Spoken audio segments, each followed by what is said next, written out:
Bayangkan dunia tanpa jawaban instan, video kucing, atau media sosial. Belum lama ini, itulah kenyataannya. Kalau kamu mau ngobrol sama teman jauh, kamu nulis surat dan nunggu berhari-hari buat balasannya. Berita datang dari koran atau TV di waktu tertentu. Kalau kelewatan, ya harus nunggu besok. Merencanakan perjalanan berarti nelpon agen travel dan pakai peta kertas. Gak ada GPS, gak bisa pesan online. Hiburan, kamu nyewa kaset VHS atau bawa pemutar kaset. Musik dan film gak cuma sekali klik.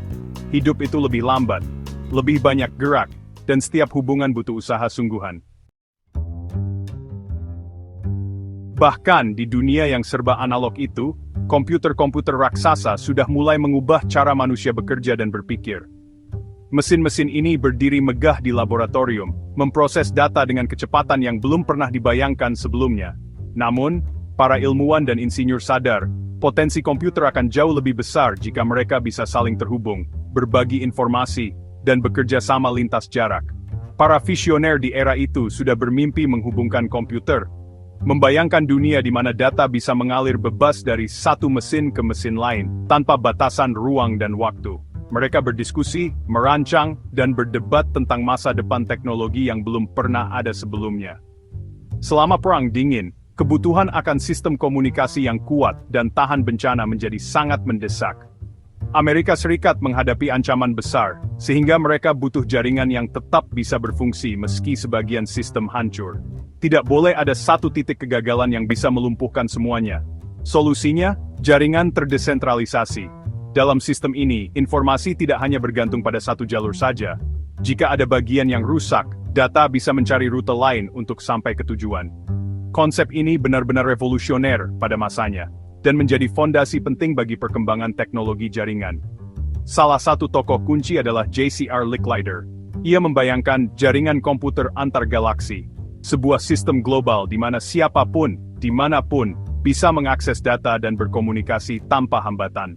Visi Licklider sangat jauh melampaui zamannya, dan menjadi inspirasi bagi generasi berikutnya.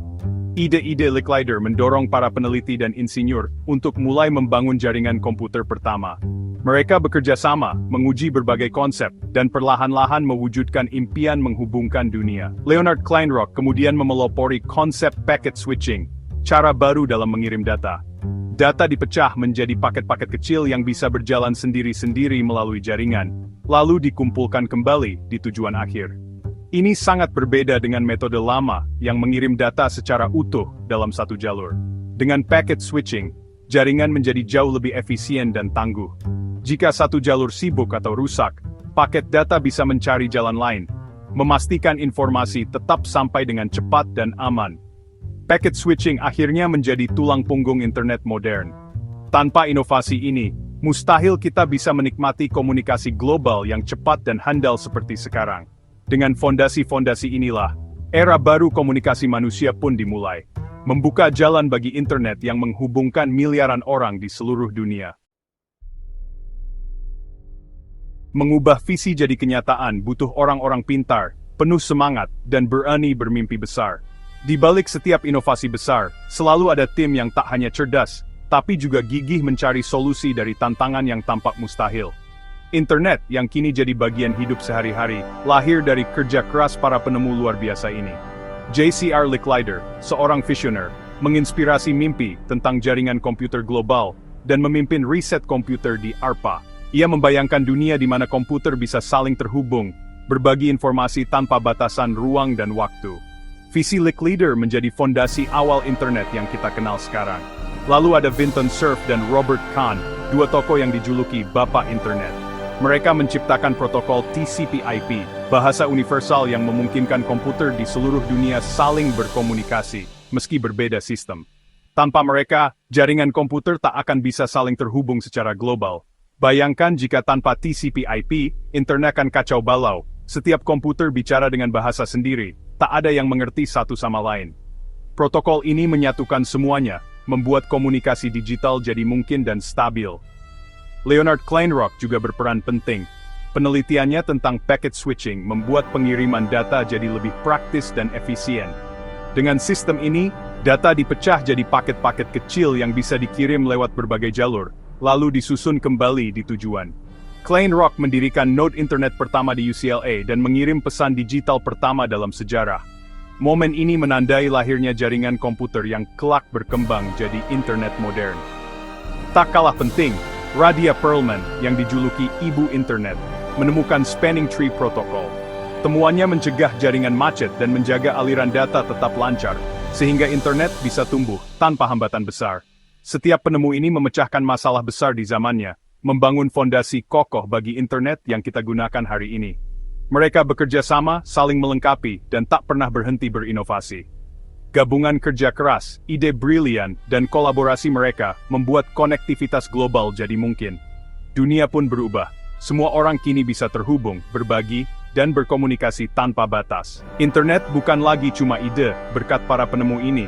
Internet mulai jadi kenyataan dan terus berkembang, menghubungkan miliaran orang di seluruh dunia. Setelah bertahun-tahun riset dan pengembangan, akhirnya semua bagian penting sudah siap. Kini, para ilmuwan dan insinyur bersiap membangun jaringan komputer nyata pertama di dunia, sebuah proyek ambisius bernama ARPANET. Inilah momen bersejarah yang akan mengubah cara manusia berkomunikasi dan berbagi informasi selamanya. 4 universitas terpilih, UCLA, Stanford, UC Santa Barbara, dan University of Utah, menjadi pionir. Pada tahun 1969, mereka berhasil menghubungkan komputer-komputer mereka melalui jaringan ARPANET, menciptakan fondasi bagi internet modern. Bayangkan, di masa itu, komputer sebesar lemari es dan hanya segelintir orang yang bisa mengaksesnya. Pesan pertama yang dikirim, sederhana saja, login. Namun, sistemnya langsung macet setelah 2 huruf pertama, LO. Meskipun tampak seperti kegagalan, momen ini justru menjadi tonggak penting. Untuk pertama kalinya, 2 komputer di lokasi berbeda bisa saling berkomunikasi secara langsung. Keberhasilan ini membuktikan bahwa komputer bisa saling bertukar pesan jarak jauh. Para peneliti pun semakin yakin bahwa jaringan komputer akan membuka peluang kolaborasi dan pertukaran data yang belum pernah ada sebelumnya. Tak butuh waktu lama, universitas-universitas lain pun ikut bergabung.